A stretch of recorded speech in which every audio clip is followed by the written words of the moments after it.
जल्दी लेके जाओ ना हॉस्पिटल। ये दिन देखने के लिए मेडल लेके आए थे देश के लिए, रोना नहीं, यही दिन देखने के लिए लेके आए थे। मैं पूछ रही हूँ, सबसे पूछ रही हूँ। सारा सही ने शुरू करा, सारा झगड़ा इनका करा है। सम्मान है अगर मेडल का, तो उस मेडल का हम क्या करेंगे? इससे अच्छा तो हम ठीक है नॉर्मल लाइफ जी लेंगे। उन मेडल को हम भारत सरकार से वापस ही लौटा देंगे।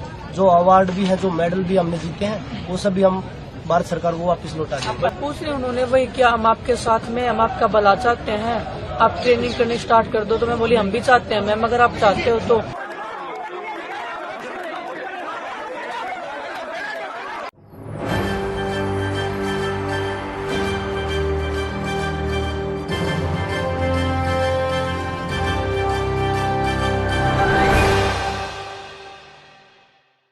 नमस्कार, SPN9 न्यूज देख रहे हैं आप। आपके साथ मैं हूं मानसी जायसवाल। दिल्ली के नामी पहलवान भारतीय कुश्ती महासंघ के प्रमुख ब्रजभूषण शरण सिंह के खिलाफ कार्रवाई की मांग को लेकर दिल्ली में धरने पर बैठे हैं।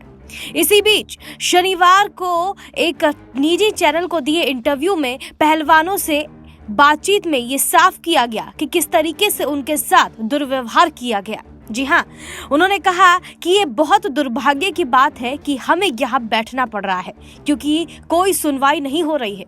ओलंपिक पदक विजेता पहलवान साक्षी मलिक ने कहा कि पुलिस वालों ने हमारे साथ बुरा बर्ताव किया है। हम बस न्याय की उम्मीद में यहाँ बैठे हैं और जब तक न्याय नहीं मिल जाता तब तक यहीं बैठे रहेंगे।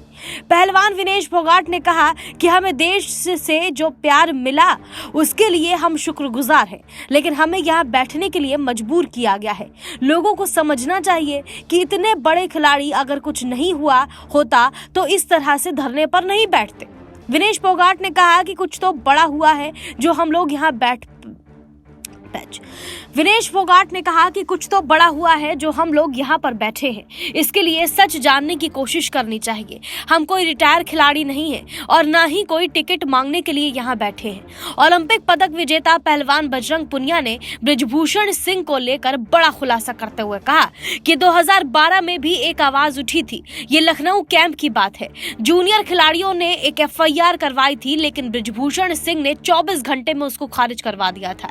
एक आवाज 2014 में भी उठी थी, लेकिन उसे भी दबा दिया गया था।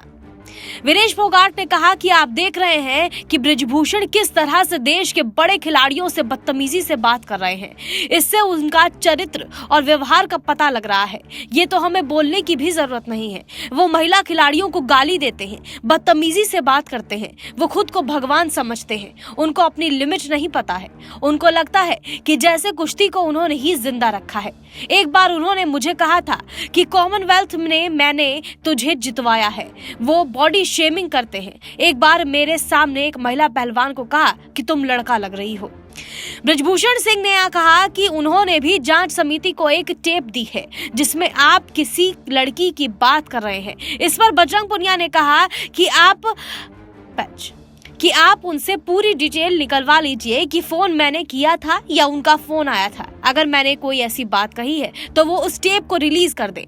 पहलवान सत्यव्रत कादियान ने कहा कि उन्होंने कुछ दिन पहले ऑन कैमरा ये बात स्वीकार की है कि उन्होंने एक लड़की को बिना उसकी इजाजत के गले लगाया था, जिससे वो असहज हो गई थी। क्या धरने के अलावा पहलवानों के पास कोई और उपाय नहीं था अपनी बात कहने का? इस पर साक्षी मलिक ने कहा कि एक सरकारी अधिकारी को पूरी बात बताई थी। खेल मंत्री को भी लड़कियों ने सारी समस्या बताई थी, लेकिन उसके बाद भी कोई कार्रवाई नहीं हुई। जो अकेले शिकायत करने जा रही थी उन्हें दबा दिया गया। अब आप बताइए कि इसके अलावा और क्या चारा था? पहलवानों ने PT उषा को लेकर कहा कि जब वो हमसे मिलने आई थी तो हमने बहुत सम्मान के साथ उनका स्वागत किया और उनसे बात की। जो बाहर सोशल मीडिया पर चला रहे हैं वो गलत है। हम उनका पूरा सम्मान करते हैं। आप उनसे भी पूछ सकते हैं। उन्होंने हमसे कहा कि वो हम लोगों के साथ हैं। सोशल मीडिया पर नेगेटिव बातें कही जा रही हैं। विनेश फोगाट ने कहा कि मैंने PM मोदी से सीधे सीधे कुछ नहीं बताया है, लेकिन मैंने अप्रत्यक्ष रूप से बोला था कि लड़कियों को परेशान किया जा रहा है। फिलहाल इस खबर में बस इतना ही। देश और दुनिया की तमाम बड़ी खबरों के लिए देखते रहिए SPN9 न्यूज।